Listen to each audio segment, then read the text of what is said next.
Então abra aí a sua Bíblia no Salmo de número 50, é um salmo de Asaf, Salmo 50, um salmo de Asaf. Eu vou ler o salmo inteiro com vocês, e depois eu queria me debruçar mais sobre o verso 14, ok? Então quando você estiver lendo, presta bastante atenção aí, sobretudo, grifa o verso 14.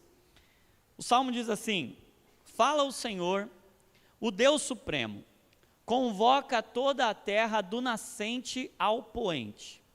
Desde Sião, perfeita em beleza, Deus resplandece. Nosso Deus vem. Certamente não ficará calado. À sua frente vai um fogo devorador e ao seu redor uma violenta tempestade. Ele convoca os altos céus e a terra para o julgamento do seu povo. Ajuntem os que me são fiéis, que mediante sacrifício fizeram aliança comigo. E os céus proclamam a sua justiça, pois o próprio Deus é o juiz. Se você olhar aí, tem uma pausa. Verso 7. Ouça, meu povo, pois eu falarei. Vou testemunhar contra você, Israel. Eu sou Deus, o seu Deus. Não o acuso pelos seus sacrifícios, nem pelos holocaustos que você sempre me oferece. Não tenho necessidade de nenhum novilho dos seus estábulos, nem dos bodes dos seus currais, pois todos os animais da floresta são meus, como são as cabeças de gado aos milhares nas colinas. Conheço todas as aves dos montes e cuido das criaturas do campo. Se eu tivesse fome, precisaria dizer a você, pois o mundo é meu e tudo que nele existe. Acaso como carne de touros ou bebo sangue de bodes? Verso 14. Ofereça a Deus em sacrifício a sua gratidão. Cumpra os seus votos para com o Altíssimo e clame a mim no dia da angústia. Eu o livrarei e você me honrará. Mas ao ímpio Deus diz: que direito você tem de recitar as minhas leis ou de ficar repetindo a minha aliança? Pois você odeia a minha disciplina e dá as costas às minhas palavras. Você vê um ladrão e já se torna seu cúmplice, e com adúltero se mistura. Sua boca está cheia de maldade, sua língua formula fraude. Deliberadamente você fala contra o seu irmão e calunia o filho da sua própria mãe. Ficaria eu calado diante de tudo o que você tem feito? Você pensa que eu sou como você? Mas agora eu o acusarei diretamente, sem omitir coisa alguma. Considerem isto, vocês que se esquecem de Deus, caso contrário os despedaçarei sem que ninguém os livre. Quem me oferece sua gratidão como sacrifício, honra-me, e eu mostrarei a salvação de Deus ao que anda nos meus caminhos. Diga amém. Esse texto, gente, é um texto desagradável de ler. Não é um texto daqueles que a gente se sente confortável quando lê, que a gente fica animado, encorajado. É um texto que nos deixa, de certa forma, apreensivos, porque é um texto em que Deus está falando. É um salmo profético, em que Asaf está dando voz ao coração de Deus, e os salmos eles têm essa capacidade de dar voz ao nosso coração, e dar voz ao coração de Deus.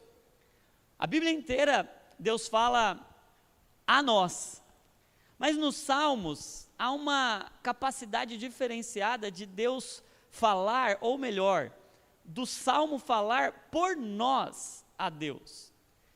Tem coisas que estão acontecendo aqui nos salmos. Quando você lê um salmo, você fala, poxa vida, é exatamente isso que está dentro do meu coração, mas eu não conseguia nem expressar em palavras. Eu tenho certeza que se você tem o hábito de ler os salmos, ou de pegar a sua Bíblia ali e abrir nos salmos, você vai ver muitas das emoções mais profundas do seu coração sendo expressadas ali na forma do salmo. Mas esse é diferente, porque esse está falando das emoções do coração de Deus. Ele está traduzindo os pensamentos e os sentimentos do próprio Deus. Deus está falando. Fala o Senhor, o Deus Supremo, e Ele está convocando toda a terra. Então essa mensagem aqui é para todo mundo. É uma mensagem que nivela todo mundo. Ele deseja falar conosco, independente de onde a gente está, da situação que a gente está, é uma mensagem para a gente. E aí diz assim, desde Sião, que é perfeito em beleza, Deus resplandece. Ou seja, Ele não se omitirá. O brilho dele vai resplandecer. E é interessante a gente pensar sobre isso, porque às vezes parece que Deus está quieto, parece que Deus está alheio ao que tem acontecido na nossa vida. Eu não sei se vocês já tiveram a percepção de que Deus talvez pareça distante das coisas que a gente vive, dos problemas que a gente enfrenta, dos problemas políticos, sociais, culturais, mas Deus aqui está dizendo, ei, eu vou resplandecer. Eu vou aparecer, eu não vou me omitir. Eu vou bradar, eu vou falar. E aí no verso 3 diz assim, nosso Deus vem. Então tem uma promessa. Deus não vai ficar passivo às coisas que estão acontecendo nesse mundo. Deus vê o que está acontecendo, Deus se importa com o que vê, e Deus responderá aquilo que viu. Então, essa talvez seja uma definição do que é temor ao Senhor. Temor ao Senhor é você saber que Deus vê tudo o que está acontecendo, que Deus se importa com as coisas que Ele vê, e que Deus se importa tanto que Ele responde aquilo que vê. Parece que está tudo sob nosso controle, parece que tudo depende da gente. Mas a real, e o que o Salmo está dizendo é que Deus vem. E quando Ele vem, nosso Deus vem, não ficará calado. E aí no verso 3 diz, à sua frente vai um fogo devorador, e ao seu redor uma violenta tempestade. Gente, vocês estão ficando assustados comigo, não? Quem está se assustando? Deus vem, mas antes dele ir, vem um fogo consumidor e uma violenta tempestade. Deixa eu dizer uma coisa para vocês. Tem hora que a gente está esperando uma manifestação de Deus, e sabe o que vem? Uma tempestade. Antes de Deus vir, pode vir um fogo consumidor que bagunça tudo na nossa vida, e uma tempestade que desorganiza toda a nossa bagunça. Porque a gente gosta da nossa própria bagunça, não é? Mas Deus gosta de desorganizar a nossa bagunça. E antes de Deus vir, muita coisa pode sair do lugar. Então, talvez alguns de nós aqui estamos nesse momento, as coisas estão fora do lugar. Talvez alguns de nós estamos no momento em que chegou o fogo devorador, consumidor, muita coisa está sendo afetada, uma tempestade chegou, e às vezes parece que está tudo errado, mas deixa eu dizer uma coisa, pode ser um sinal de que está tudo se acertando. Pode ser um sinal de que Deus vem. Mas antes dele vir, pode vir um fogo consumidor e pode vir uma violenta tempestade. E isso não é um sinal de que Deus te abandonou. Pelo contrário, pode ser um sinal de que Deus te ama muito. E Ele está vindo. E para vir, Ele tem que abalar o que é abalável. Ele tem que mexer nas nossas seguranças. Ele tem que mexer nos nossos alicerces que são frágeis, para que a gente tenha estrutura, para que a gente de fato encontre segurança. E a melhor forma da gente encontrar segurança é a nossa própria segurança ser afetada. É a gente ser afetado naquilo que a gente confia, porque é muito fácil a gente criar falsos salvadores para a gente. É muito fácil, como Calvino disse, o coração é uma fábrica de ídolos. É muito fácil a gente encontrar segurança em falsos salvadores, em falsos deuses. Seja o dinheiro, seja a felicidade, seja o reconhecimento, seja a prosperidade ou o status que a gente encontrou, seja a nossa própria saúde, muita coisa pode ocupar esse lugar de salvador para o nosso coração. Mas Deus vem. E sabe o que eu aprendo com isso, gente? É que tem uma mensagem que precisa ecoar forte no meu coração, porque toda vez que Deus fez alguma coisa, antes de Deus fazer, o sentimento era esse: temor.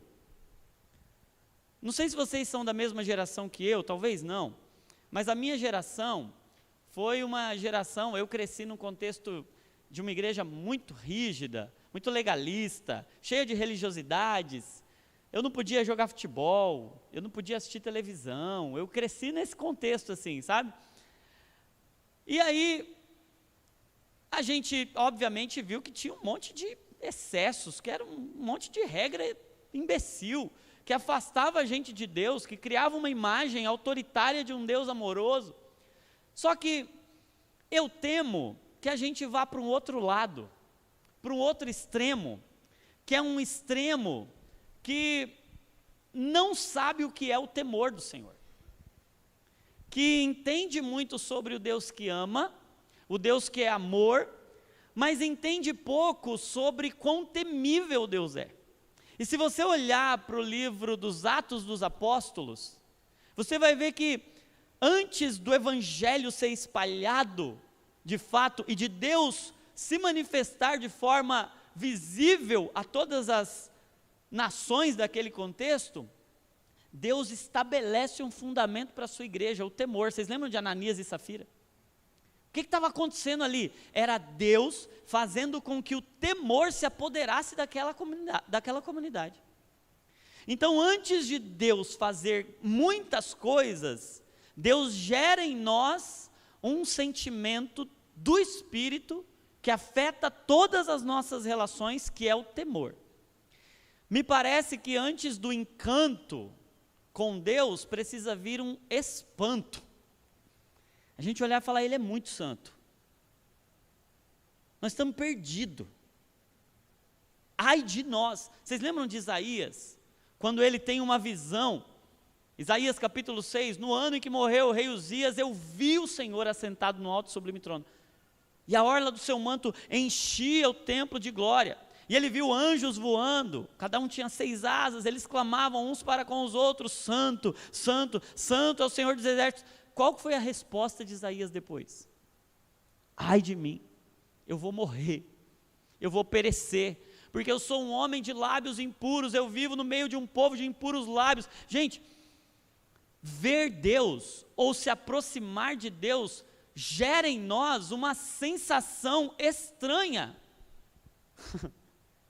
de espanto pela santidade dele, um desespero pela pureza que ele tem e pela impureza que nós temos. Por isso que o contexto aqui até o verso 3 é: ele vem, mas vem um fogo, vem uma tempestade. E eu queria deixar uma mensagem para ecoar no seu coração: não se acostuma com a presença de Deus. Não trata como algo normal, corriqueiro. Sabe, você estar aqui diante de Deus, na igreja. Gente, a igreja não é um clube. A igreja é o corpo de Cristo. Esse lugar é sagrado, é santo. Estava lendo Êxodo, pega para ler Êxodo lá, e você vê o rigor de Deus, quando ele está falando sobre o tabernáculo, para Moisés, e ele está falando: ó, tem que ter essa medida, tem que ser dessa cor, e tem que ser desse material, e tem que fazer assim, essa roupa, essa mesa, é tudo assim, ó, com um rigor, com um zelo. O sacrifício tem que ser com esse tipo de animal, dessa idade, com essa característica. Eu fiquei olhando para aquilo tudo assim, eu falei: meu Deus, como o Senhor é exigente. Com o tabernáculo. Só que deixa eu dizer uma coisa: o tabernáculo era só uma metáfora. Era só uma representação.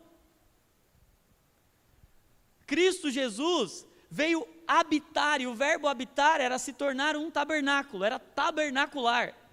Ele veio habitar, por isso tamanha santidade em Cristo.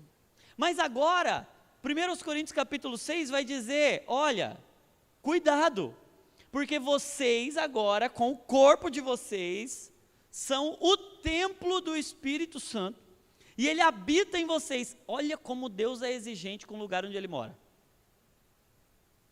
Deus é muito exigente com o lugar onde ele mora. E ele mora em nós. Então a gente precisa olhar para isso e falar, peraí, Deus vê, Deus se importa com o que vê, e Deus responderá aquilo que vê. Por isso, ele convoca os altos céus, verso 4, a terra, para o julgamento do seu povo, e ele diz assim, agora eu quero falar com aqueles que são fiéis. Quem aqui é fiel ao Senhor? Levanta a mão assim. Então essa mensagem aqui é para nós. Ajuntem-me os que me são fiéis, que mediante sacrifício fizeram aliança comigo.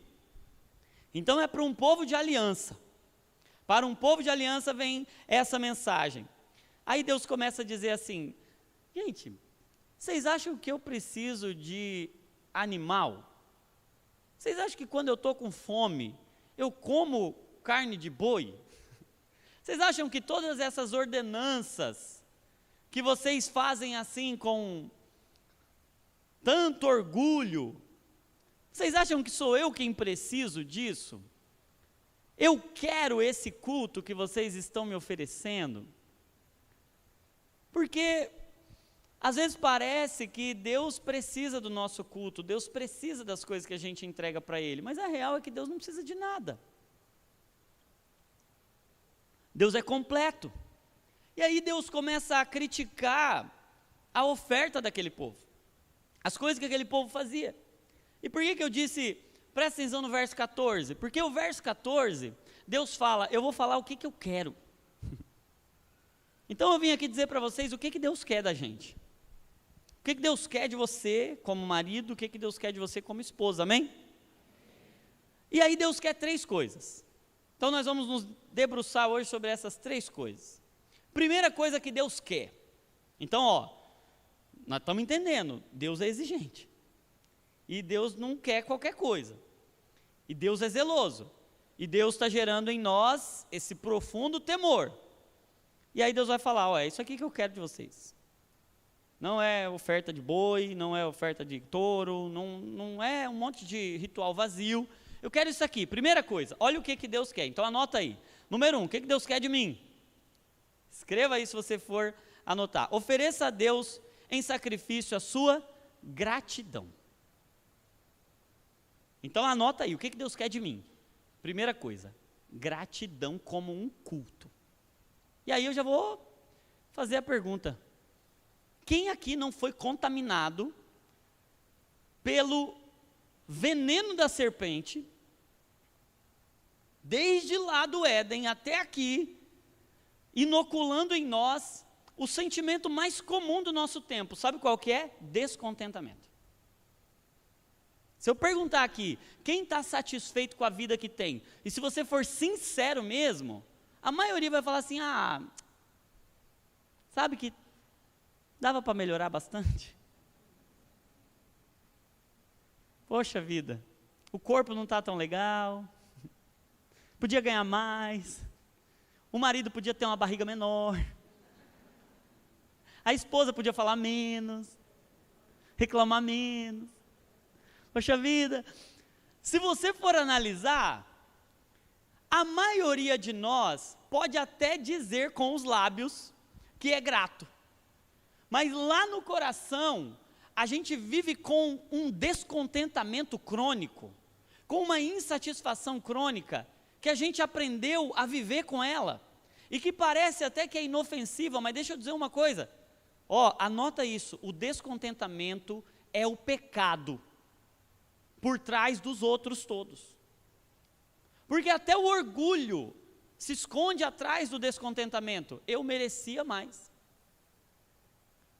O descontentamento é um culto a Satanás. Por isso que Deus está dizendo aqui de forma tão clara, vocês querem me agradar? Ofereçam a mim um sacrifício. Sabe qual é o sacrifício? Gratidão. E aí, gente, eu vim aqui dizer, hoje o Senhor veio curar uma doença em nós. A doença do descontentamento e da insatisfação crônica. Para a gente sair daqui hoje, dizendo, olha, se Deus me dissesse, você pode ter a vida de qualquer pessoa, você podia escolher assim, você dizer, eu escolho a vida que Deus me deu. Porque Ele não erra e Ele não errou comigo. E se Ele me deu a vida que eu tenho, é porque é nessa vida que Ele vai ser glorificado. Com o corpo que eu tenho, com o casamento que eu tenho, com o trabalho que eu tenho, e lógico, obviamente, muita coisa pode melhorar, mas o caminho da melhora de Deus é você sendo fiel naquilo que Ele já te deu. Seja fiel no pouco.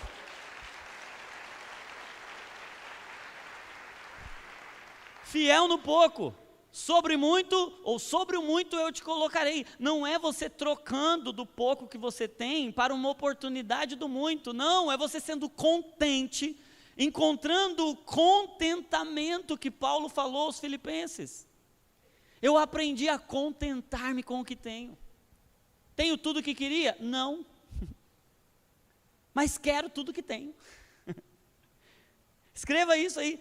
Eu não vou ter tudo o que quero, mas eu vou querer a vida que tenho. Eu vou amar a vida que tenho. Porque, sabe o que é gratidão, gente? Gratidão é a ação da graça em nós. Por que a gente tem até a tradução ações de graças? Porque a graça em nós faz com que a gente olhe para a vida, não pela lente da dívida, mas pela lente da dádiva. Sabe o que é o mundo em nós? Sabe o que é o pecado? A economia do pecado é a economia da dívida. Está sempre faltando alguma coisa. É isso que a serpente fez com a mulher, é isso que a serpente fez lá com Adão, no princípio. Poxa vida, não está faltando alguma coisa? Deus não deixou de te dar alguma coisa que era importante? E a gente está o tempo todo assim, está faltando isso, está faltando aquilo outro, sempre olhando para a vida com a lente da dívida. E hoje essa potestade vai cair em nome de Jesus. A gente não vai olhar para a vida pela lente da dívida, a gente vai olhar para a vida pela lente da dádiva, da graça. Porque a graça de Deus, esse favor de Deus, nos faz olhar para o casamento não como quem quer sugar o outro, consumir o outro, mas como quem quer se entregar para o outro. Porque eu não caso para poder consumir o outro, para poder me servir do outro, mas pela graça eu posso agora me servir para o outro, me entregar como um sacrifício. Por isso que é um sacrifício de gratidão. E eu não vou agora exigir do outro o que ele está me devendo, mas eu vou entregar para o outro aquilo que eu recebi por graça. Gente, sabe por que isso aqui é tão poderoso? Porque a maioria dos casamentos que termina, não termina porque uma ação demoníaca nova, uma casta de demônio evoluída, entrou lá e fez uma obra de macumbaria. Sabe por que acaba a maioria dos casamentos? Porque esse vírus desgraçado do descontentamento começa a inocular lá dentro, e quando você vê, você está se comparando com a família do lado, está se comparando com o influencer, está se comparando com o outro, está olhando e falando assim, minha vida não é legal, eu podia ser mais feliz, e você marido, e você esposa, ou e você Senhor, não está me dando tudo o que podia ter dado, ou seja, dívida. Esse sentimento é o sentimento que move os outros pecados. Porque quando eu olho para a vida com essa lente da dívida, eu digo, eu preciso de alguma coisa que Deus não me deu. De onde vêm os adultérios? De cobiçar algo que Deus não deu. Então hoje a gente vai sair daqui banhado, encharcado da graça de Deus, que nos faz olhar para a vida com ação de graça. Um buraco dentro do nosso coração vai fechar hoje em nome de Jesus, amém? Segunda coisa que Deus pede, Deus fala assim, além de oferecer a sua gratidão, cumpra os seus votos. E por que eu entendi do Senhor que Ele queria falar sobre isso com a gente hoje? Porque quando Ele fala de cumprir votos, Ele está falando de aliança. E nós nunca fomos uma geração de alianças tão frágeis, que não entende o que é uma aliança, que não entende o que é um voto, que não entende o que é um casamento. E, gente, o que Deus quer de nós é que a gente seja grato. O que Deus quer de nós é que a gente cumpra a aliança que a gente fez. Olha para sua mão aí, tem uma aliança aí? Tem? Foi feita diante de Deus? Então cumpra. Aperta a mão da pessoa assim, marido, aperta a mão da esposa, pega bem no dedinho assim onde está a aliança. Fala assim, você prometeu, amor. Não vai dar para correr mais. Agora nós vamos até o fim. Qual é o culto que Deus quer, gente? Qual é a canção que Deus quer? Qual é a oferta que Deus quer? É a sua gratidão? É a sua confiança naquilo que Ele deu? Mas segundo, é a manifestação disso agora de forma prática, cumprindo a aliança que você fez diante do Senhor. Essa aliança é com Ele, e essa aliança é com o seu cônjuge, que você fez um pacto diante do Senhor. Gente, nós não podemos começar a negociar aliança, cara. Aliança é o termo mais profundo das Escrituras, por isso que a gente tem antiga aliança, nova aliança, porque a Bíblia é um livro falando de uma aliança de Deus com o seu povo. E quando a gente banaliza a aliança, a gente está banalizando o Evangelho. Não é sobre a sua felicidade no casamento. Não é sobre a gente estar, sabe aquela disputa dos rabinos, que ficavam lá, o Hilel e o Shammau, pode separar por isso, pode separar por aquilo, se o arroz não ficar do jeito que você gosta, pode separar, não pode separar. Gente, chegou um ponto que a gente está quase assim. Não, mas eu não estou bem, eu não estou feliz. Mas hoje está na moda falar, não, mas é narcisista, o meu marido é narcisista. A esposa fala a mesma coisa, não, meu marido é narcisista. Eu atendo hoje os casais, a disputa é quem vai chamar o outro de narcisista primeiro. Virou sim, e aí, a gente, lógico, eu não estou dizendo que não exista o narcisismo, mas ainda quando ele existe, o que a gente vai fazer à luz do Evangelho? E eu não estou dizendo, obviamente, que não existam condições, e a Bíblia é, sim, clara com relação a condições onde alianças podem ser rompidas, mas são exceções, amém? Exceções por conta da dureza do coração, como o Senhor assim disse. A regra é, essa aliança é inviolável, é inquebrável. E para a gente chegar ao ponto de romper uma aliança, a gente tem que ter um temor tão profundo no nosso coração. E sabe, gente, eu tenho ficado assustado com o que tenho visto. Tenho ficado assustado com a quantidade de adultério, com a quantidade de pessoas que estão envolvidas, às vezes até dentro do contexto eclesiástico, envolvidas com imoralidade. E, gente, nós precisamos dar um basta nisso. Nós precisamos olhar para a nossa vida e falar, não vou romper a aliança, não vou quebrar a aliança que eu fiz diante do Senhor. E o que eu tiver que fazer, o que tiver que custar, eu vou entregar. É um culto, é um sacrifício, é uma oferta. Tem que arrancar o quê? Que sacrifício eu tenho que fazer? É esse tipo de culto que Deus está cobrando. É esse o tipo de culto que Deus está exigindo. Olha, o que eu quero? Ofereça sacrifício de gratidão. Cumpra os votos que você fez diante do Altíssimo.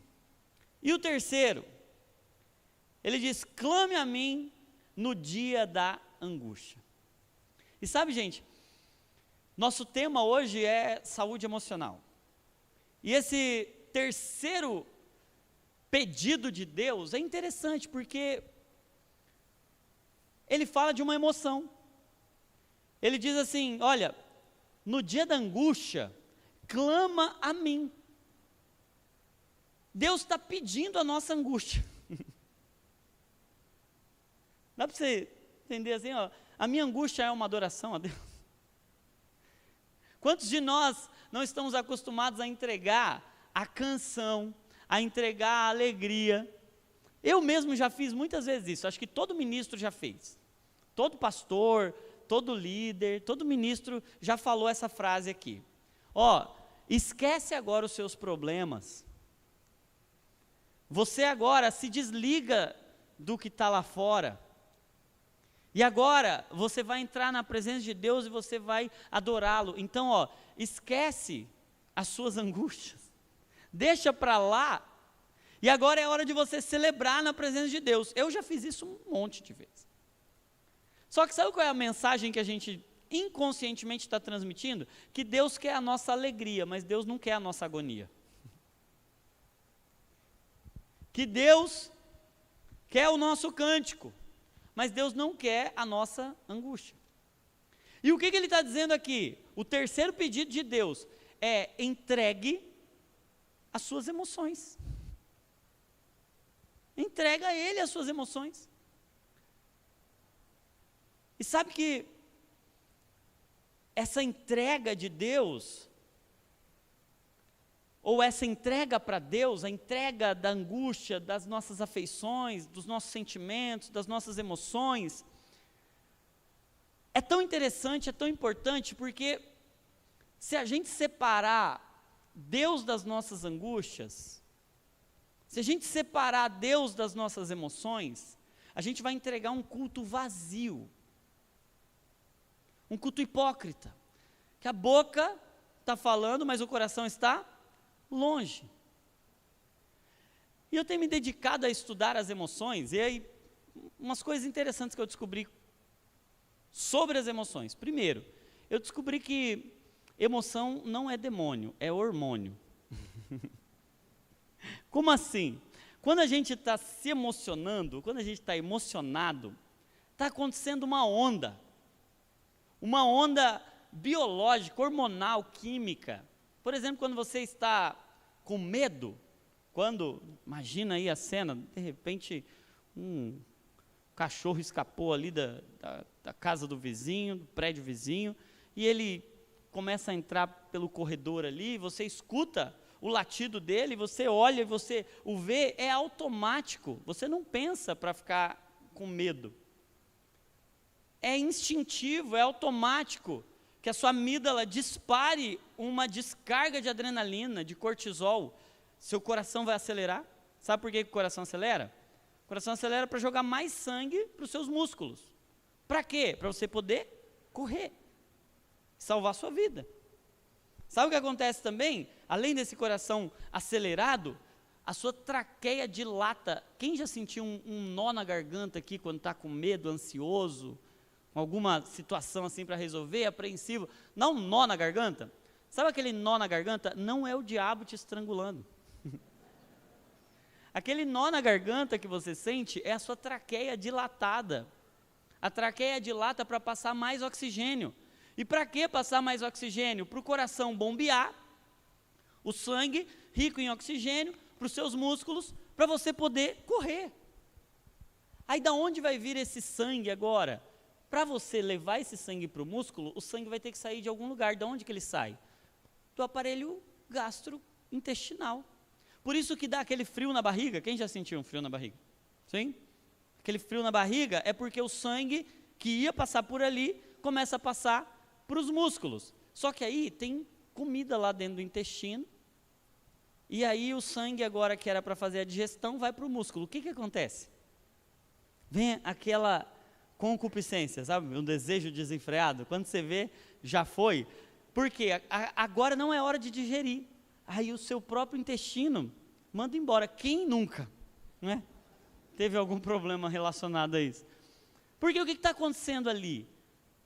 Hormônios, substâncias naturais estão atuando dentro do seu corpo. É um demônio? Não, é um hormônio que está rolando ali. A palavra latina para emoção, e aí o casamento, ó, você é casado, você está dentro do contexto mais fértil para as emoções. Nada é tão poderoso para gerar emoções em nós quanto o casamento. Amém? Emoção, a palavra latina é movimento. Emoção é movimento. Por quê? Qual o propósito da emoção? Te fazer movimentar, te fazer sair do lugar. E é uma bênção. A vida sem emoção é uma vida extremamente sem graça. Às vezes parece que a vida sem emoção seria melhor, porque a gente teria mais controle, a gente teria muito mais equilíbrio. O problema é que a vida sem emoção é uma vida apática, sem sabor, sem graça. E nós não fomos feitos para viver uma vida sem sabor, sem graça, apática. As emoções são um atributo de Deus. Deus se emociona. Quem inventou as emoções não foi o diabo, amém? Quem inventou as emoções foi Deus. Deus se alegra, Deus se entristece, Deus se ira, amém? Deus se angustia. Aí você pode falar, não, isso aí é uma forma apenas humana de dizer algo sobre Deus, mas não é que Deus sente essas coisas. Isso é um antropomorfismo, é um conceito teológico. Não é que Deus se emociona igual a gente se emociona. Mas se você olhar para Deus encarnado, Jesus Cristo, nosso Senhor, 100% homem e 100% Deus, Ele habitou entre nós e a Bíblia diz que Ele se angustiou de forma tão profunda que o seu suor se tornou em grandes gotas de sangue. Sabe o que aconteceu com Jesus, gente? Jesus teve um colapso emocional. Aí você pode se escandalizar e falar, não, imagina, não fala assim de Jesus. Jesus no Getsêmani teve uma reação que a medicina chama de hematidrose, raríssimo, que é uma situação de tamanho estresse emocional, que os vasos sanguíneos não apenas contraem quando a gente está com medo e a gente fica pálido. Quem já ficou pálido? Porque você está com medo de alguma coisa? Os vasos sanguíneos aqui da periferia se contraem, e aí você fica pálido. Jesus não ficou pálido apenas. Os vasos sanguíneos de Jesus contraíram de tal forma que eles romperam. E eles se misturaram agora, aquele sangue fora do vaso se mistura com o suor. E Jesus agora sua grandes gotas de sangue. Jesus se angustiou e ele disse, Pai, se possível passa de mim esse cálice sem que eu beba. Todavia seja feita a tua vontade, não a minha. E ele diz, a minha alma está angustiada até a morte. Jesus chorou. Então ele sentiu angústia, Jesus sentiu tristeza. Quando ele está diante do túmulo de seu amigo Lázaro, aquele que ele amava, ele chora. E ele chora, não é porque, puxa vida, meu amigo, agora nunca mais vou vê-lo. Ele chora porque ele vê o impacto da morte sobre uma família que ele ama. Ao ver os seus amigos chorando, ele se compadece, ele chora. E eu acho interessante que o texto diz que ele se perturba. Jesus fica perturbado e ele grita. Às vezes a gente acha que Jesus foi frio, que Jesus não se afetou, que Jesus não se emocionou. Mas Jesus, diante daqueles cambistas no templo, ele se ira, ele expulsa, ele vira mesa. Não é só você não, que vira as coisas em casa. Jesus também virou na casa dele. A minha casa será chamada casa de oração. Por que eu estou enfatizando isso com você? Porque a experiência de um cristão é uma experiência cheia de emoções. Só que a gente foi discipulado, de certa forma, indiretamente, como se a nossa vida fosse extremamente espiritual, mas vazia de emoções, ou vazia de emoções ruins. Como se Deus gostasse mesmo das emoções gostosas, aquelas que são alegres, festivas, da celebração, do cântico, da gratidão. Mas lamentação não, só que deixa eu dar uma notícia triste para você. Lamentação é uma coisa tão bíblica que tem um livro na Bíblia chamado Lamentações. para dizer para a gente que a gente vai ter angústia. E sabe o que é interessante? Anota isso, ó. Onde tem mais afeto, afeta mais. Por isso, nenhum lugar vai produzir tanta emoção em nós, tanta angústia em nós, quanto os lugares onde a gente tem mais afeto. E qual é o lugar onde tem mais afeto? Olha para a pessoa que está do seu lado aí. Fala assim: obrigado, meu amor. Você é o lugar que mais me afeta. Porque é onde tem mais afeto.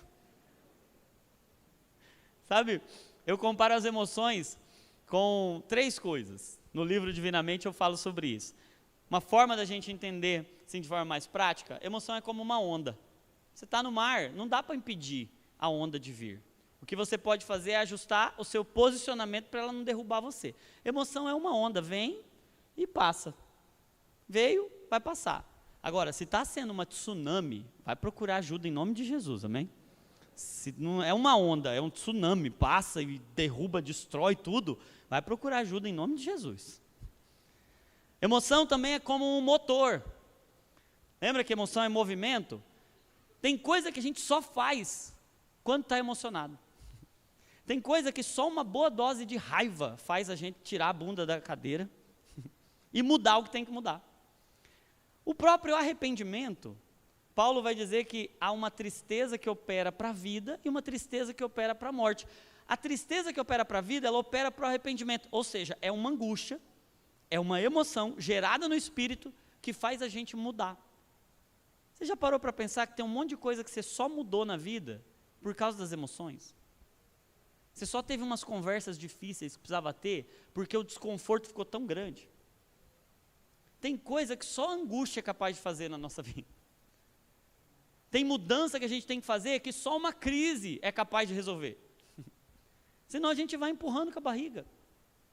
Sabe, teve um tempo da minha vida que eu dediquei uma estação da minha vida para tratar fumantes que queriam parar de fumar, ou que não queriam, mas precisavam. Aí eu fazia uma primeira sessão com eles, que eu falava todos os benefícios de parar de fumar. Falava de tudo assim, eu falava, ó, olha o quanto de dinheiro que você vai economizar. Em 5 anos a gente fazia a conta ali, fazia a projeção, fazia os planos, olha como é que você vai gastar esse dinheiro. Falava, olha como vai melhorar a sua estética, falava principalmente para as mulheres, olha o que acontece no cabelo, olha o que acontece na pele, olha o que acontece no dente. Aí eu falava dos benefícios sociais, olha como as pessoas enxergam hoje o fumante, olha o quanto de oportunidades que você perde, olha quantos abraços que você deixa de dar. Eu fazia toda uma lavagem cerebral no fumante, assim, era muito legal. Uma boa parte parava de fumar, assim, já falava, é isso aí, doutor, eu tô com você, eu vou parar agora, tiver que fazer, o que tem que fazer, eu vou fazer. Mas tinha uma boa parte que falava assim, doutor, eu reconheço, é verdade, o senhor tem razão. Mas sabe o que é? Todo momento muito difícil, é estressante, não é o momento de eu parar de fumar ainda não chegou a hora, mas vai chegar, eu vou parar, eu sei que eu preciso, sabe? Hoje em dia ninguém mais fala assim, eu fumo mesmo, a pessoa fala, não, eu sei que eu preciso, mas não consigo agora. Aí passavam alguns meses, às vezes anos. Uma vez eu encontrei um paciente, tinha feito tratamento ali, né, que tinha começado tratamento comigo, não tinha parado de fumar. Aí encontrei ele depois de um tempo, ele falou assim, doutor, tem uma notícia para te dar. Parei de fumar. Aí eu falei, que coisa boa, que maravilha, me conta como é que foi. Você lembrou do que a gente conversou, o que aconteceu? Ele falou, não, sabe o que estava acontecendo? Um dia eu estava assistindo um jogo de futebol em casa, e aí estava lá, tranquilo, de repente, doutor, meu coração começou a acelerar, e uma batedeira no coração, e de repente começou a dar um aperto assim, quando eu vi, puxar para respirar, o ar não vinha, e aí começou a adormecer meus braços, o braço esquerdo começou a adormecer, e eu comecei a suar frio, corri para o pronto-socorro, cheguei lá, fui para a sala de emergência direto, colocou um monte de fio em mim, e começou a fazer exame, e aí eu comecei a ficar desesperado, de repente o médico chegou, viu meu exame assim, chegou bem pertinho de mim, eu lá, de braço aberto, parecendo que estava na cruz assim, e aí o médico chegou para mim, e falou assim, tem uma notícia para te dar, o senhor está infartando. Aí na hora eu já fiquei desesperado, e aí ele chegou mais perto assim, e sentiu o cheiro de cigarro, ele falou, o senhor fuma? Aí eu falei, Sim, doutor, eu fumo. Ele falou assim, ó, ou o senhor para de fumar hoje, ou o senhor vai morrer. Ele falou, doutor, desde esse dia para cá, eu nunca mais pus um cigarro na minha boca. Porque tem coisa, gente, que só o medo é capaz de fazer na gente. Sabe que a angústia pode ser uma bênção, quando a gente faz, ou quando a gente sabe o que fazer com ela. E o que o texto está dizendo? O que Deus quer da gente? A nossa angústia. Quando você estiver angustiado, não reclame, clame. Vou dar uma receita aqui, ó. Clame mais e reclame menos. Porque clamar abre portas, reclamar fecha portas.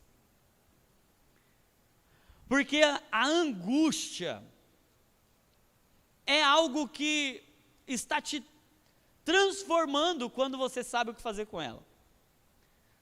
Eclesiastes, o sábio, diz que é melhor estar na casa do luto do que na casa da festa. Porque o rosto triste melhora o coração. Porque quando a gente sabe o que fazer com a angústia, a gente está diante de uma bênção. E o que o texto está dizendo? Deus quer a nossa angústia. Deus quer as nossas emoções mais dolorosas e desconfortáveis. E sabe quem vai gerá-las?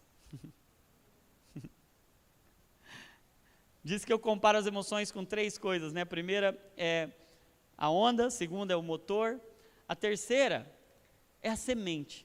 Porque uma semente não é uma obra pronta. Se você pegar uma semente, você vai ver que ela é imatura. Mas quando ela é bem plantada, ela tem um potencial enorme. Por que as emoções são sementes? Porque a emoção, a raiva, a angústia, a tristeza, o medo, elas não são uma obra pronta. Elas não são uma obra finalizada, elas são sementes. Quando você sabe o que fazer com a semente, você semeia, você vai produzir um fruto. Olha que interessante, Gálatas 5:22, diz que o fruto do Espírito é amor, alegria, paz, paciência, fidelidade, benignidade, bondade, mansidão, domínio próprio. Olha que interessante. Qual é o único jeito de produzir paciência? Te dizer, passando raiva. Quando você pega a sua emoção e semeia na terra boa de Cristo Jesus, sabe o que vai gerar? O fruto do Espírito. É a ação do Espírito em nós, nas nossas emoções. Por exemplo, o texto de Pedro, 1 Pedro capítulo 5, ele diz assim, lançando sobre ele quem? Jesus, toda a vossa ansiedade, porque ele tem cuidado de vós. Quantas vezes eu olhei para esse texto e eu falava assim, eu tenho que jogar essa ansiedade embora, eu tenho que repreender, lançar no lixo, mas o texto não diz para você jogar fora. O que o texto diz? Lançando sobre ele. É como se você pegasse uma semente e fosse semear na terra boa, na terra preparada, naquela terra que a parábola do semeador diz que é o caminho, onde a semente é lançada. Quando a semente certa chega na terra certa, ela vai produzir fruto. Então olha para o seu marido ou para a sua esposa e fala assim, muito obrigado, meu amor, pelas sementes que você me dá. Eu é que não estava sabendo semear. Mas agora nós vamos aprender a semear, e nós vamos ficar ricos, em nome de Jesus, amém? Nós não vamos separar, não.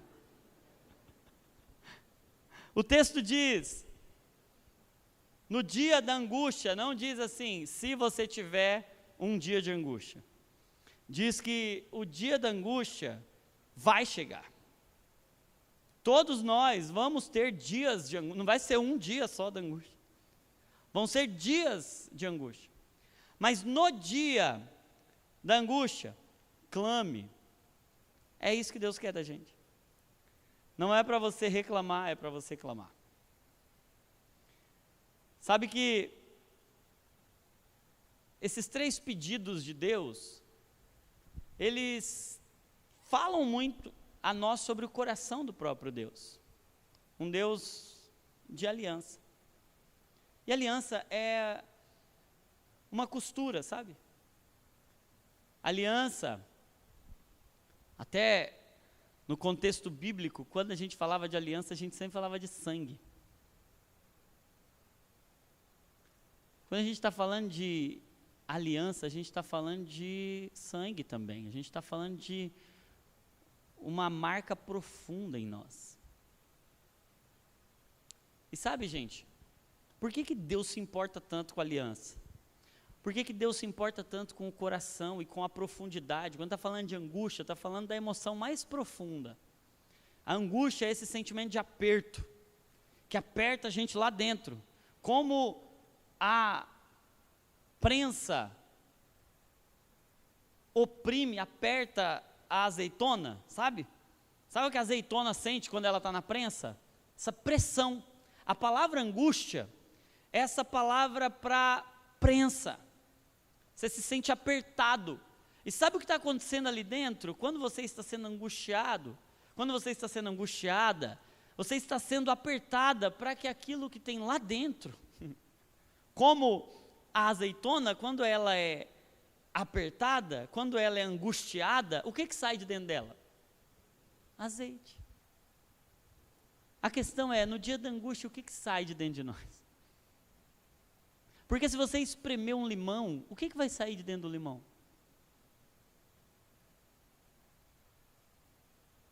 A questão é, não dá para a angústia espremer a gente, que é um povo de aliança, e sair de lá divórcio. Não dá para a angústia espremer a gente e sair de lá insatisfação, murmuração, e sair de lá descontentamento.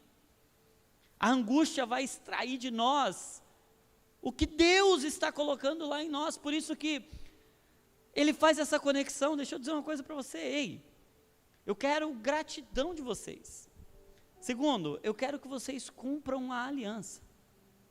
Terceiro, eu quero que no dia do aperto, saia de dentro de você um clamor profundo. De alguém que sabe que tem um tesouro, mas que esse tesouro está dentro de um vaso de barro. E que a forma mais poderosa de revelar esse tesouro é o vaso quebrando. Às vezes o vaso quebra, não é para destruir a gente, é para revelar o tesouro que está lá dentro. Deus vai usar seu marido, sua esposa, para extrair o que tem lá dentro. E às vezes o que vai sair não é legal. Às vezes vai sair um monte de pecado de lá de dentro. Sabe o que eu descobri? Que a maior máquina reveladora de pecado da gente é o casamento. Revela o nosso egoísmo, revela a nossa insatisfação, revela para nós quão injustos nós conseguimos ser. Já aconteceu com vocês? Você no trabalho, no diálogo ali com o cliente, com o patrão, você mantém a serenidade. Você vai mantendo, você trata a pessoa bem, você trata o cliente bem, mas aí chega em casa, aí você solta assim, tudo que tem de pior em você. Aí você grita, aí você xinga. A nossa pior versão a gente revela onde, gente? Não é no trabalho, não é na igreja. A nossa pior versão é aquela que a gente revela quando a angústia chega. E aí a gente, quer saber? O casamento é uma bênção, porque permite a gente encontrar o que tinha lá dentro. E permite que nesse momento, ao invés da gente fugir da aliança, ao invés da gente transferir responsabilidade, ao invés da gente culpar o outro, como Adão, como Eva, nós não somos daqueles que encontram culpado, porque sabem que a culpa é do pecado, que habita em mim. Somos aqueles que foram encontrados pelo Cordeiro de Deus, que tira o pecado do mundo, e que transformam a angústia em um clamor desesperado: Senhor, tem misericórdia de nós. Sabe, gente, Deus está edificando para si uma igreja, sua noiva. Se a mensagem da aliança, do casamento, não for um memorial, não for um testemunho para nós, como é que a gente prega?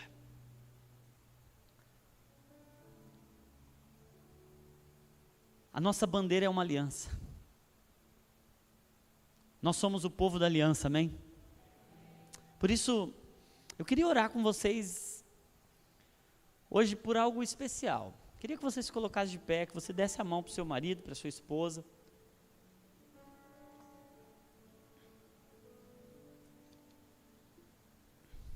O Senhor comunicou ao meu coração que hoje Ele queria curar algumas pessoas. Hoje é uma noite de cura. E cura do quê? Todos nós carregamos feridas emocionais. E quem vai mais ser tocado ou tocar nessas feridas vão ser o cônjuge que está ali do nosso lado tendo acesso à nossa nudez. As feridas mais íntimas, só o cônjuge tem acesso. Para expor, para doer, mas para curar também. Sabe que a cura, ou a cruz, que é a nossa cura, ela tem uma haste vertical, que é uma costura de Deus, costurando o céu até a terra, sabe? Eu entendo a cruz como essa agulha de Deus, costurando a nossa separação, o ser humano que estava distante, perdido em si mesmo, escravo do pecado, perdido nas suas doenças, nas suas feridas. O Senhor nos costurou por meio da cruz, e a cruz é essa haste vertical. Em Cristo, Ele estava nos costurando a Ele novamente, aleluia. Não importa quão longe você tenha ido, não importa quão profundo você tenha chegado, não importa quão baixo você tenha ido, a cruz de Cristo é essa sutura do céu até a terra, até o lugar mais baixo da terra. Mas sabe que também tem uma cura, ou tem uma costura que é horizontal. E sabe quem Deus vai usar para nos curar? Olha aí para quem está do seu lado, fala: meu amor, você é minha cura. Tem ferida horizontal, que não é que você vai curar, é que você é a cura de Deus em mim. Se eu pular fora, se eu romper a aliança, eu fico com a ferida, o coração fechado e a ferida aberta. Mas com você, sabe o que acontece? Uma costura, não sei quantos de vocês já tiveram a oportunidade de passar por uma sutura, por um ponto. Sabe o que é um ponto? É você pegar uma parte que está ferida e costurar ou unir a outra parte ferida. Não dá para dar um ponto se uma parte estiver inteira e a outra estiver ferida. O único jeito de colar, o único jeito de unir é se os dois estiverem feridos. Quando você pega uma pele que está ferida, as duas bordas estão lesionadas. E o que o ponto faz? O ponto une. Não tem nenhuma mágica naquele fio, não tem nenhum remédio naquele fio, é nylon, e depois de uma semana tira. Sabe qual é o poder do ponto? Unir as feridas. Sabe o que a cruz fez, gente? Porque Isaías 53, verso 4, diz que pelas suas feridas nós somos curados. Porque a cruz estava unindo as feridas de um Deus que não tinha ferida, de um Deus inteiro, de um Deus completo, mas que por amor se entregou a nós, se ofereceu como uma ovelha muda para ser ferido com todo tipo de ferida. Sabe, não tem um tipo de ferida humana que Cristo não tenha passado, não tem um tipo de crise que a gente tenha que Cristo não tenha tido, não tem um tipo de lesão que a gente tenha, de dor, de doença. O homem de dores sabe o que é padecer. Ele foi ferido com cada uma das feridas, rejeitado, abandonado, traído, humilhado. A sua nudez foi exposta, a sua pureza, a sua inocência foi contaminada, revelada. Ele se fez maldito, amaldiçoado, ele sofreu todo tipo de ferida que um ser humano é capaz de sofrer. Sabe para quê? Para que as suas feridas se unissem às nossas, e a cruz é o ponto que nos costura de novo a Ele. Não tem ferida que você tenha que Ele não possa curar. Não tem ferida que você tenha que Ele não possa costurar. Mas Ele, por sua graça, completa a sua obra, dizendo: não é bom que o homem esteja só. Eu farei para ele uma auxiliadora, porque enquanto está sozinho, não está completamente curado. Existem curas que só acontecem na comunhão, vertical e horizontal. Sabe, existem algumas curas que só vão ser possíveis quando as suas feridas se unirem à do seu marido ou da sua esposa. Quando você tiver coragem de expor: eu tenho essa ferida e eu não vou fugir de você, eu vou mostrar para você. Porque a nossa cura é quando a nossa ferida se encontra e a cruz nos une, e a gente é costurado. Sabe, a gente tem medo de mostrar a nossa ferida para o outro, e a gente quebra a aliança, a gente rompe a aliança, porque a nossa ferida está sendo revelada. Aí o outro começa a ver que eu tenho esse problema aqui, e aí a gente sente medo, a gente se sente ameaçado, amedrontado, e vai cada um para um canto, porque você está descobrindo o meu lado ruim. Mas sabe que é só quando as bordas se unem, é só quando as feridas se encontram, e a cruz costura, que a gente é plenamente curado. Hoje o Senhor nos trouxe aqui para nos curar. Não sei se você crê nisso, mas o Senhor vai curar algumas pessoas aqui hoje. Sabe que o corpo de Jesus na cruz, havia uma promessa, inclusive evidenciada em um salmo, diz que nenhum dos seus ossos seria quebrado, ou seja, ele não perderia a sua unidade. Ele sofreria todo tipo de lesão, mas ele não ia perder a unidade, não ia ter nenhuma fratura. Deixa eu dizer uma coisa para você: pode ter todo tipo de lesão na sua família, mas ela não vai quebrar, amém? Não vai cada um para um canto, amém? Mas aí sabe o que acontece? Os soldados romanos, quando eles estão testificando da morte de Jesus, eles quebram o osso de um condenado, o crucificado da direita, o crucificado da esquerda, eles quebram o osso, mas quando eles chegam em Jesus, eles não quebram o osso de Jesus. Jesus já havia expirado, eles pegam uma lança e eles traspassam o lado de Jesus, e aquela lança perfura. Os historiadores acreditam que ela perfurava o lado direito, e ela ia até o coração, por isso que sai sangue e água, sangue e o líquido pericárdico, provavelmente, que envolve o coração. E por que que os ossos de Jesus não foram quebrados, mas o coração foi ferido? Sabe por quê, gente? Porque aquela lança estava mostrando o que Cristo estava fazendo ali, abrindo o coração de Jesus para que a gente pudesse ser costurado a Ele. E agora a paz de Deus, que excede todo entendimento, vai guardar o nosso coração em Cristo Jesus. Sabe, tem um monte de feridas dentro da gente que a gente nem sabe que tem. Algumas a gente vai descobrindo assim, no primeiro ano de casamento, outras no segundo, outras no terceiro, outras no quarto. Enquanto a gente está aqui, tem ferida para a gente descobrir, porque aquele que começou a boa obra vai completá-la até aquele dia. Enquanto não chegou aquele dia, tem ferida para tratar. E hoje o Senhor nos trouxe aqui para tratar algumas delas. Tem algumas pessoas que chegaram aqui hoje com um profundo sentimento de vazio no coração, de infelicidade, de descontentamento. E o Senhor vai curar essa ferida hoje em nome de Jesus. Sentimento de inferioridade, deixa eu dizer uma coisa para você: sentimento de inferioridade é insatisfação, é não conseguir se olhar com os olhos de Cristo. Se ver inferior é uma ferida. Você achar que a família do outro é melhor do que a sua, que o outro tem mais valor do que você, é uma ferida. Hoje o Senhor veio fechar feridas aqui, fechar feridas e abrir corações. Algumas pessoas chegaram aqui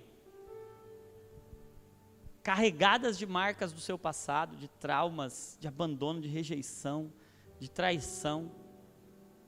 de ofensas, de desvalor, de abusos. E isso tudo está jorrando ali como pus dentro do casamento, e isso está afetando você, está afetando sua família, está afetando as pessoas próximas, está afetando tudo. Hoje o Senhor te trouxe aqui para te curar. Eu creio num Jesus que ressuscita mortos. E não tem um pedaço da gente que Ele não possa ressuscitar. Sabe, tem gente que está dizendo assim, depois que aconteceu aquele episódio, eu nunca mais fui o mesmo.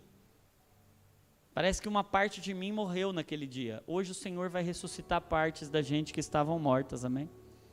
Você crê nisso?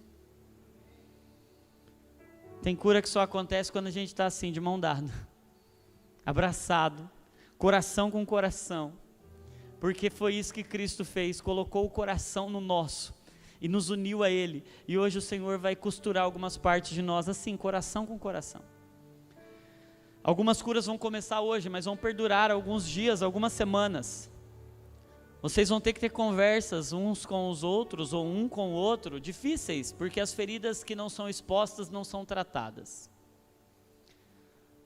Aquilo que você esconde, nunca melhora. Não tem uma doença que quando você esconde, ela melhora.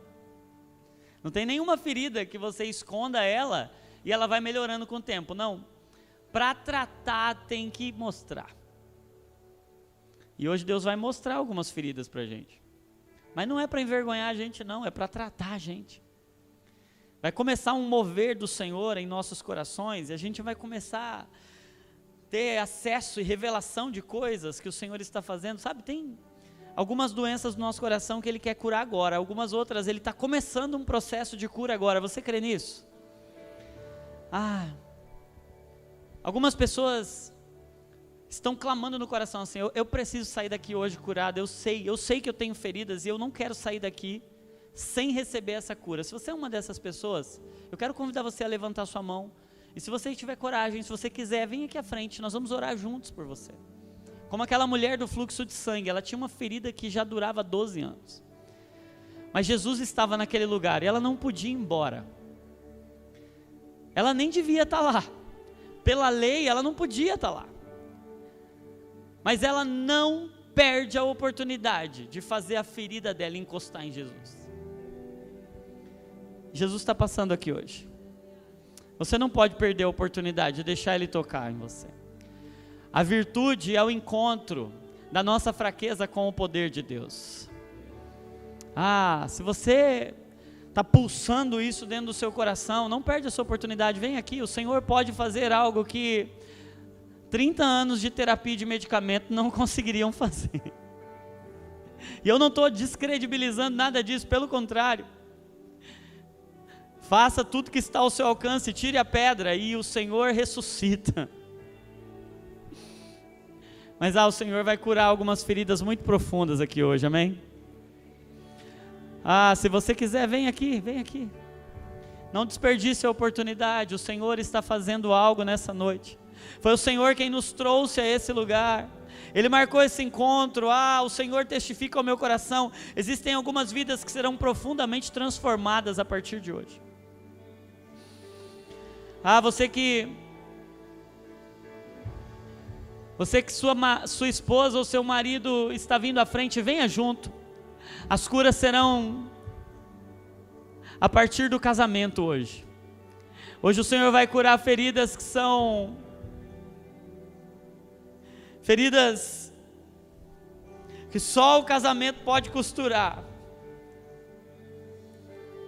Papai, sopra do teu vento sobre este lugar, como sopraste sobre aquele vale de ossos secos. Sopra sobre essa casa, sopra dos 4 cantos da terra.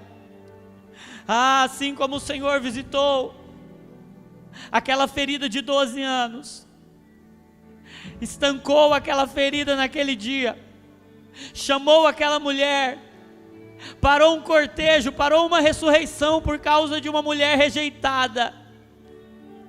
E o Senhor a chamou de filha e disse: a sua fé te salvou, eu curo você completamente. Hoje o poder da cruz, o poder que ressuscitou a Jesus Cristo dentre os mortos, Ele está ressuscitando pedaços que haviam morrido há muito tempo. Ele está restaurando a inocência, a pureza, Ele está restaurando a confiança, Ele está restaurando a autoestima, Ele está restaurando a fidelidade. O Senhor está devolvendo partes que haviam sido arrancadas há muito tempo.